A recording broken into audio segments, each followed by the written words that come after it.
Homely tips நேயர்களுக்கு அன்பார்ந்த வணக்கம். கொரோனா வைரஸ் அப்படிங்கிற கிருமி சைனாவில் உருவாகி இன்னைக்கு உலகம் எங்கும் அனைத்து நாடுகள்லையும் அனைத்து மாநிலங்கள்லையும் எல்லா ஊர்லேயும் ரொம்ப அச்சுறுத்திட்டு வந்துகிட்டு இருக்குன்னு சொல்லலாம். ஸோ இந்த கிருமியை பற்றி நிறைய பேருக்கு இன்னும் விளங்கலை அப்படின்னே சொல்லலாம். கிருமி நிறைய மக்களை, அதாவது கிட்டத்தட்ட எண்ணற்ற மக்களை அழிச்சிருக்கு. ஸோ இதனால் மார்ச் 31 வரையும் எல்லாருமே வீட்டில் சேஃபாக இருங்க அப்படிங்கிற மாதிரி சொல்லியிருக்காங்க. நம்ம இந்தியாவில் மட்டும் கிட்டத்தட்ட 15 லட்சத்துக்கு மேலே வெளிநாட்டிலேருந்து வந்தவங்கள ஸ்க்ரீனிங் பண்ணியிருக்காங்க. 329 பேருக்கு மேலே கொரோனா இருக்குங்கிறத உறுதி செஞ்சுருக்காங்க.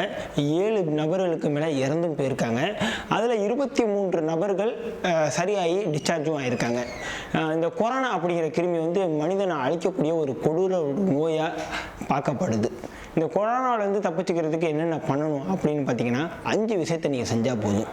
ஸோ இதை தான் நம்ம சுகாதார துறை வலியுறுத்தி சொல்லிக்கிட்டு இருக்காங்க. அந்த 5 விஷயம் என்னென்னு பார்த்தீங்கன்னா, உங்களுக்கு சாதாரணமாக இருமல் வருது அப்படின்னா சாதாரண நம்ம வச்சுருக்க கர்ச்சீஃபையோ இல்லை மாஸ்கையோ வச்சு அதை மறைச்சிக்கிட்டா, ஒரு துணியை வச்சு மறைச்சிக்கிட்டிங்கன்னா ரொம்பவே சேஃப்டி அப்படிங்கிறாங்க. ஒருத்தவங்கள்ட்ட பேசும்போது ரொம்ப பக்கத்தில் ஒட்டி நின்று உறவாடாமல் ஒரு 1 மீட்டர் டிஸ்டன்ஸ் விட்டு பேசுனீங்கன்னா ரொம்பவே சிறந்தது அப்படிங்கிற மாதிரி சொல்கிறாங்க.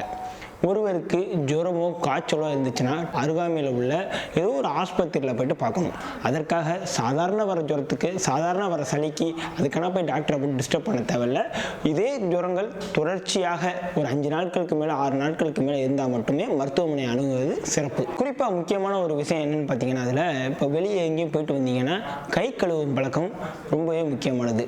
அது மட்டும் இல்லை, நீங்கள் வெளில போயிட்டு எங்கேயோ மார்க்கெட்டுக்குள்ளே எங்கேயோ போயிருக்கும் போது ஏதாவது கண்டதை கிடையாது தொட்டிருப்பீங்க, உடனே உங்களோட மூஞ்சிகளை தொட வேணாம். எப்போவுமே உங்கள் மூஞ்சிகளை உங்கள் ஃபேஸில் நீங்கள் தொடணும்னா வெளில போயிருந்தீங்கன்னா கை கால்களை கழுவிட்டு மூஞ்சியை தொடுற மாதிரி கேட்டுக்கிறாங்க. இது எல்லாத்துக்கும் மேலே ஒரு முக்கியமான விஷயம் என்னென்னு பார்த்தீங்கன்னா, அத்தியாவசிய வேலையை தவிர வேறு எந்த வேலைக்காகவும் வெளில போகாதீங்க. Maximum stay at your home. So உங்கள் வீட்டில் இருக்கிறது ரொம்பவே சிறந்தது ஆகும்.